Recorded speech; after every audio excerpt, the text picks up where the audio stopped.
Hi, this is Islip Town Supervisor Angie Carpenter. Today we are bringing you another installment of the Town of Islip Disability Advisory Board's Employment Awareness Roundtable series, along with Councilman Jim O'Connor, who heads the town's Disability Advisory Board. Jim is a staunch advocate for the disabled community, ensuring their representation in all matters.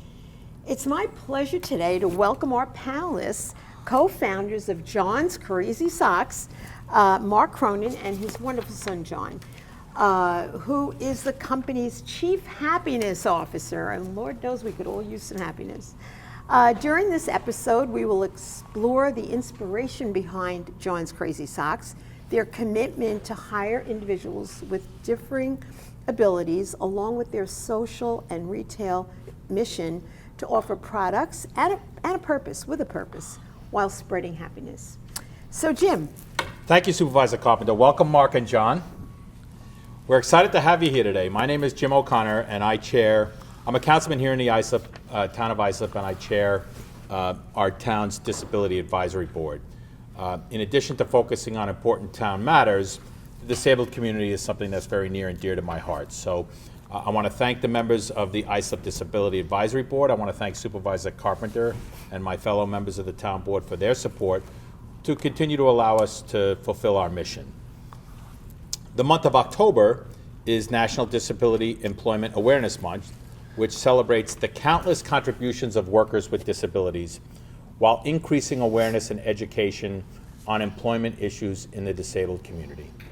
The 2021 theme for the National Disability Employment Awareness Month is America's Recovery Powered by Inclusion, emphasizing the importance of ensuring that people with disabilities have full access to employment and community involvement during the national recovery from the COVID-19 pandemic. At the Town of Islip, we're committed to working with employers and residents to increase disability awareness and employment opportunities for those with disabilities. So once again, thank you, Supervisor Carpenter, and thank you for your partnership and your leadership on this issue. Well, thank you. And so you heard what we're all about, and this is going to be the fun part, for us anyway. We get to ask some questions and learn some more about what an amazing company you have. So share with us your inspiration behind John's Crazy Socks. Well, it was born out of necessity, right? Cast yourself back to the fall of 2016, and where were you? I'm in Huntington Hospital. I'm going to be my last year. So much of your audience may not know, if you're diagnosed with a disability, you can stay in the public school system until you turn 21. Mm-hmm. But then they're going to say, get out, right? We've had enough. And when you're in school, all of your services and programs are right there in front of you. Mm-hmm. But once you turn 21, then you're on your own. And in New York, we're fortunate there are a lot of programs out there, but you have to navigate that. You got to find your way. It's frequently known as the 21-year-old cliff. Yeah, I've heard that. So that's where John was. And what were you looking to do? I like a job, program, and school. Mm-hmm. I don't like the option I don't like. No, he didn't say anything he liked. But here's the thing. John is a natural entrepreneur. Yes, I am. Right? Right? He took a problem and turned it into an opportunity. You said, if I can't find a job, I create one and make one. Right? And that you did. And so well, let him, finish up. And what'd you tell me? I said, I want to go into business with my dad. I want to have a nice father-son business together. Which is pretty cool. Well, God, you certainly have done that. So tell us about your roles in the business. What's a typical day like at John's Crazy Socks? What do you do? What do you do? I do videos. I do home deliveries. Sometimes I help pick up orders, and I do gift wrapping. Okay. Sometimes. And I do a big engagement, I do a podcast, and You write notes. write You notes. call customers. Yes. You know, they used to say that James Brown was the hardest working man in showbiz. John's the hardest working man in the sock business. Yes, I am. Hey, Jim. Let's talk about John's Crazy Socks social and retail mission, which the company believes is indivisible. What does that exactly mean? Tell us about it. So what we've created is a different type of business model. We have a social mission, like a charity might, but we have a business mission, and they're indivisible, right? For the social mission to succeed, the business has to succeed. And the business succeeds because of the social mission, right? If all we were doing was selling socks, we wouldn't be sitting here. You wouldn't be talking to us. Exactly. Right? They feed off of each other. So we stand out in the marketplace because of that mission. Right? We've counted. There are exactly 1 gazillion sock companies. If all we're doing is selling socks, what do you say? Ours are better than yours, ours are cheaper than yours, right? But in the end, and John taught me this, we may be the world's largest sock company, right? How many different socks do we have? We have over 3,000 different kinds of socks. So John, in fact, leads the world's largest sock company. But at the end of the day, we're not really a sock company. The socks are just the physical manifestation of the story and the mission. And that has to drive through everything we do, right? So what's our mission? Spreading happiness. And we've built the business on 4 pillars. Spreading and hope, give it back, fun products you can love, make it personal. So the making it personal, Yeah. what goes in every package? Every package get a sticky note from me. Aw. And you can put some candy. Oh, some candy, all right. Of course, of course. So, you know, Jeff Chocolate, I hope. Bezos is not putting a thank you note and candy in all those No. Amazon packages. And yes, chocolate. When Not in we the started, summer. what did we put in? We put her to kisses, and we got that email from a woman down south. And I didn't think that. And now we put in Skittles. Yeah, right. Those don't melt, right? So that's Yeah. the making it personal. It Yeah. is true. John mentioned he loves doing home deliveries. We've shipped now to 88 different countries. Wow.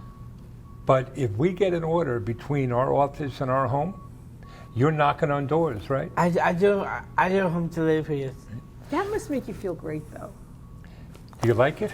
I love doing home deliveries. Yeah. And it's really cool.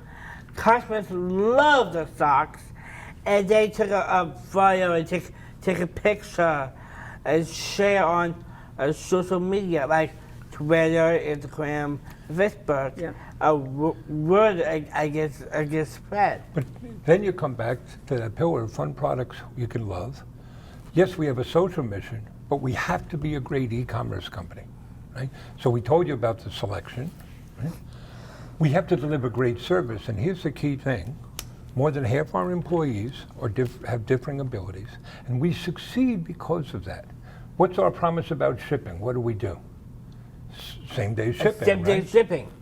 So if an order comes in today, it's going out today. Wow, that's Right? great. And then there's the giving back, right? Because what's our mission? Our mission spread happiness. And what do you say are the keys? I do for others and gratitude. And part of the gratitude means giving back. So we started by pledging 5% of our earnings to the Special Olympics. And why the Special Olympics? I am best Olympic athlete. All right. We'll tell So's you. my nephew out in Kansas City. Oh, cool. Nice. Yeah. Yep. If there was no Special Olympics, there'd be no John's Crazy Socks because of what he got from that. But then we've gone on to create products that raise awareness as well as raise money for causes. So what was the first awareness sock? First awareness sock is a download from awareness sock. 321. 321 is a March 21st. It's a day. It's a World Down Syndrome Day. Okay. 321 is copied an extra chromosome. Right, you get Down syndrome by having Right. an extra 21st chromosome. Gotcha. Right?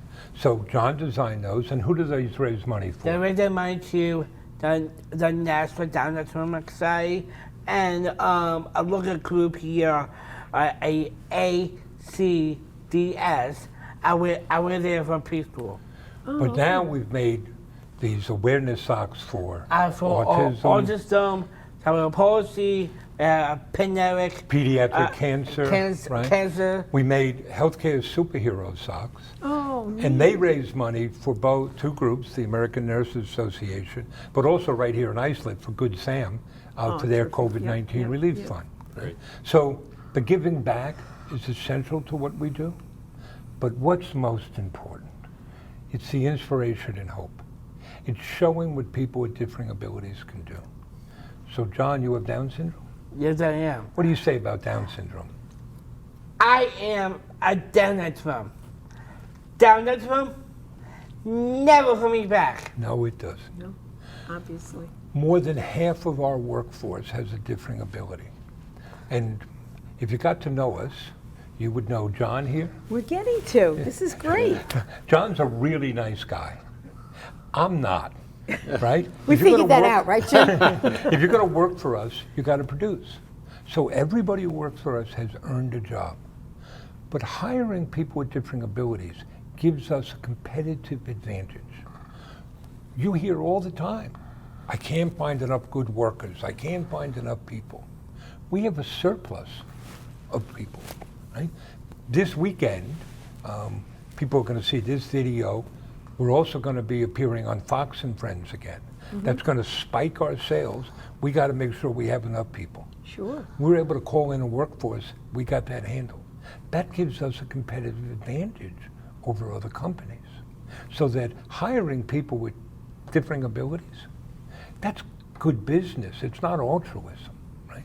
So you're right. you roll all that up and you get John's Crazy Socks, right? Absolutely. But not so crazy. Hey, Mark, this is National Disability Education Awareness Month. Can you share with us how you recruit your talent? Oh, you mentioned you have talent of a lot of different abilities.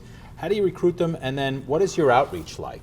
So, first thing we do is we work through our colleagues, through word of mouth from our own workforce. We'll share on our social media and our website because we've built a community of people that support what we do. We also work with social service agencies here. So groups like ACLD, DDI, FREE, to identify people and bring them in. We work with those groups so they bring in work groups throughout the year to give people a little taste of what it's like to work there. That's our main source. It's word of mouth, and it's working through those social service agencies.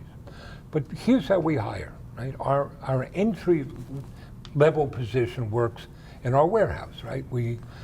Anybody who sells online, you got to have a pick and pack warehouse. It's a growth industry, right? Look at all the warehouses Amazon is growing. What do we call our pickers? A sock wranglers. Sock wranglers. And our packers? A happiness packers. So here's how we hire our sock wranglers, right?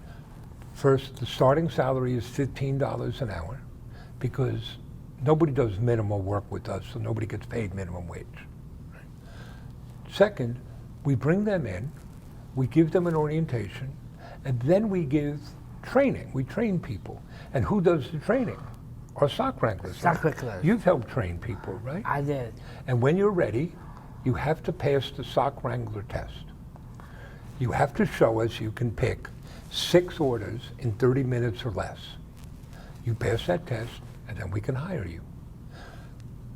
The value of this is, one, all we want to know is, can you do this job, right? If I'm starting a basketball team, I'm most likely going to want LeBron James on my team. For sure. I want to know, can he play hoops? I don't care what his SAT score is, and I don't care if he learns French. Right? That's it. That's what we do. Can you pick orders for us? The other thing it does, it makes sure all of our employees know they have earned that job. We don't give a job to anybody. They have earned it, and that adds to the dignity that they have. Right? So that's how we do the hiring. So what, besides the sock picking and, assembling the orders, what other skills and abilities do you look for? There are always two parts. You need to get people that have the skills, so we have a range of things that we hire for. In addition to the picking and packing, we've hired graphic artists, we've hired people on the autism spectrum who work in graphic arts. We have people that work in social media, that work on our website, that work in, we call our customer service people, happiness creators. So there's lots of opportunities. One of the things we do is everybody who gets into business, we look to see what other skills do you have, what else can you do. So you got to make sure you have enough skills to do the job. But the main thing is culture. Do you fit in our culture? We've created a mission that we think people can commit to. But individuals have to make that decision. Is this worthy of your commitment? Right? We want to make sure everybody knows how they contribute to the mission. There's no make work, there's no cog in the machinery. So it's both skills and culture. So having a company started by an individual with Down syndrome, and your commitment to hiring individuals with different talent and everything, what's the message that you want to get out there to other employers? Do yourself a favor. Hire the best possible people, and to do that, you have to consider people with different abilities. Right? I'll give you a story from a different field, baseball. In 1947, the Brooklyn Dodgers crossed the color line and hired Jackie Robinson. The first three teams to integrate were the Brooklyn Dodgers, the Cleveland Indians, and then the New York Baseball Giants. Guess what? They became the best teams in baseball. So put that in business. The organizations that hire based on what people can do, not on arbitrary exclusions, they have a competitive advantage. They will succeed before others do. That's the message we want to get to people. And we also want to make sure that people know it's not scary, it's not difficult. Right? We're a couple knuckleheads selling socks. We have no government funding. We have no special training, and yet we're able to go and do this. If we can do this, other businesses can too. Well, it is a wonderful, wonderful message. Wouldn't you agree, Yeah, Jim? I do. Yeah. Hey, we're coming out of a crazy time, out of this, pandemic, and hopefully, knock wood, we're getting to the other side of that. How has the pandemic affected John's Crazy Socks and how you do business? Well, the pandemic was not good for business, particularly when it first hit last year. Much of our spring business is based on school events, public events. That all got wiped out. So there were three things. First was safety. We had to make sure we took care of people and our colleagues. For example, people with Down syndrome are not more likely to get the virus, but if they do, they're 5 times more likely to be hospitalized, 10 times more likely to die. Right? So we had to be careful for our folks. Sure. Then you have to figure out how do we adapt. So here's an example. We host school tours. Pre-pandemic, we'd have 5 or 6 schools coming in every week. What do? We move those online. So the experience is not as good. We'd rather have people Right, in line. sure. But what did it do? We've had schools from around the world come and take tours. The same with our speaking events. So you do that. And then you look to see what other opportunities does it create. So here are some examples. We sell masks. You were wearing your Spreading Happiness mask before, right? Yeah. We added masks. We heard from nonprofits that they were struggling because they couldn't have their events. So we created a charity fundraising program that was touchless and remote. that now PTAs and SEPTAs and Girl Scout organizations are all using to raise money. So you do that.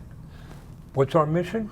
Spreading happiness. So how do you spread happiness if you can't have people come in the office? Well, what do you do every Tuesday? Every Tuesday, I host a dance party every Tuesday at 3 p.m.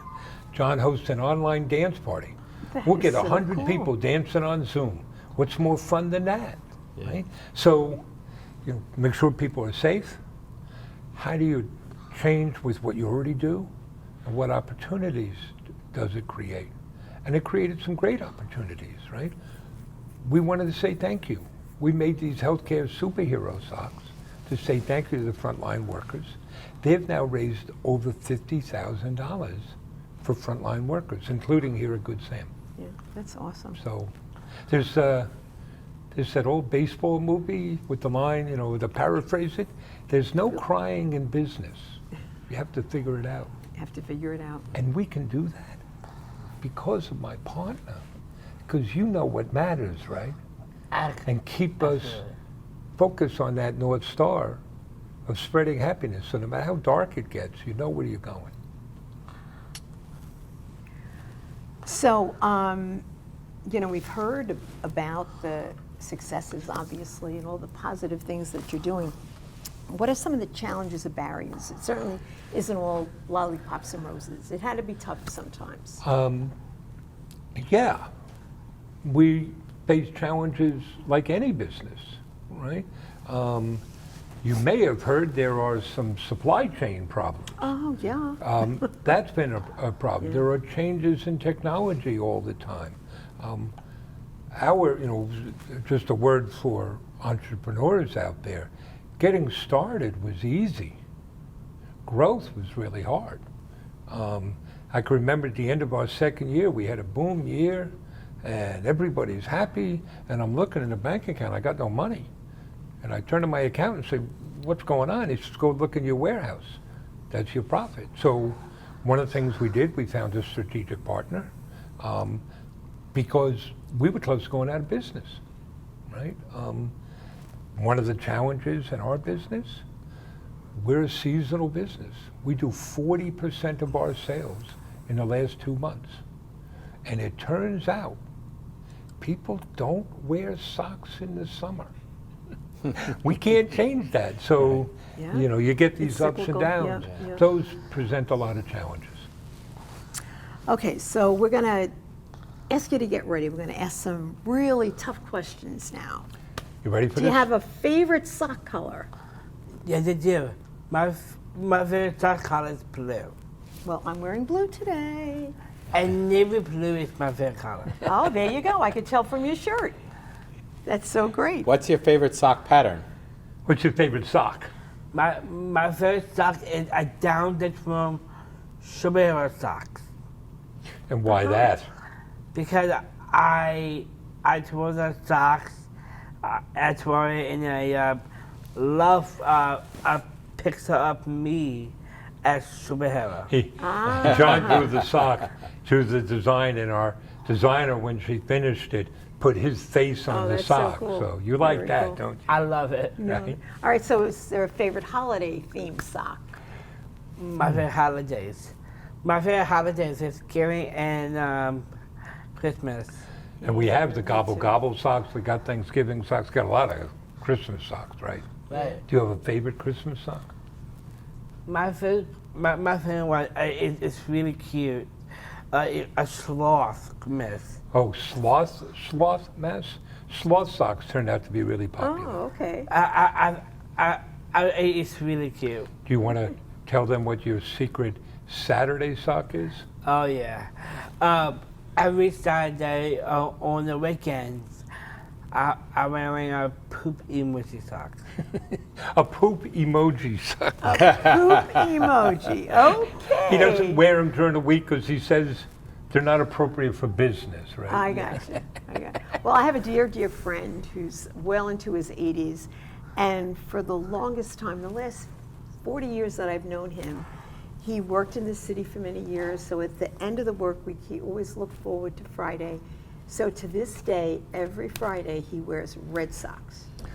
There you go. Yep. That's great. So, Yeah. so I'm wearing my John's Crazy Socks today, which you guys had given to us at an event we were at months ago. But I'm sure I'm not your favorite John's Crazy Socks model. I think President Bush 41 was the best John's Crazy Socks model, wasn't he? Yeah, I love those. You do. You, huh? he had become, John had become sock buddies, if you will, with Yes, the I former remember president. reading about Bush. Yeah, that. that was great. You've had other presidents, you've had prime ministers wear Yeah, them. I've been. You've had some other people, Kevin James. Kevin James, my favorite actor on he's a good the guy. comedy. And there's a rumor Oh God. that Bob Dylan was wearing our socks when he picked up his Nobel Prize. I'm sure he was. Now, we started that rumor, I believed but it. he hasn't denied it. There you go. Oh, that's really awesome. Thank you, John and Mark, for joining Supervisor Carpenter and I on the town's Disability Employment Awareness video series. To learn more about National Disability Employment Awareness Month, please visit dol.gov/NDEAM. Find out more about John and Mark's company at johnscrazysocks.com. Additionally, if you or your loved one are disabled and reside in the town of Islip, please contact my office and we'd be happy to hear from you. This all sounds, thank you for doing this. We need government leaders who are willing to stand up and speak for people and make sure that everybody is treated equally and everybody has opportunities. Well, I can't thank you guys enough. You really, I think this is going to be an eye-opener for a lot of people. And really, I think people should think about wearing socks more than a couple of months a year. What do you think? Yes, and check out at johnscrazysocks.com, and also follow your heart, follow your dreams, and work hard so you can do. Way to go, pal. John, Mark, thank you so much. And I'm going to take away from this, follow your dreams, follow your heart. That is so beautiful. And thank you for helping us create happiness and awareness. Thank you so much. I'm so grateful. I am too. Thank you. Thanks, guys. Thanks. Well, that's a wrap, folks. Thank you so much for tuning in, and we'll see you next time.